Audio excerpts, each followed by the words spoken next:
মুজাফার নূর ফাতিমা, কক্সবাজার বাংলাদেশে গোয়েন্দা সংস্থার দাবি, জব্দকৃত চোরাচালান পণ্য আরাকান বিদ্রোহী গোষ্ঠী এর জন্য নেওয়া হচ্ছিল। বাংলাদেশের গোয়েন্দা সংস্থার তথ্য অনুযায়ী চট্টগ্রামে সম্প্রতি জব্দ করা চোরাচালানের সিমেন্ট ও চুরি হওয়া জাহাজের সরঞ্জামগুলো মিয়ানমারের রাখাইন রাজ্যে সক্রিয় সশস্ত্র বিদ্রোহী গোষ্ঠী আরাকান আর্মি এর কাছে পাচারের উদ্দেশ্যে নেওয়া হচ্ছিল বলে সন্দেহ করা হচ্ছে।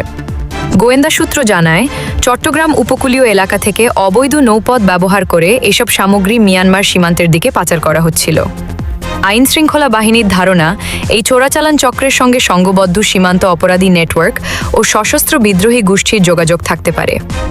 সম্প্রতি বাংলাদেশ কোস্টগার্ড সন্দ্বীপ উপকূল ও কর্ণফুলী নদীর 15 নম্বর জেটি এলাকায় পৃথক অভিযান চালিয়ে বিপুল পরিমাণ চোরাচালানের সিমেন্ট, জাহাজের চুরি হওয়া সরঞ্জাম ও সামুদ্রিক মালামাল উদ্ধার করে।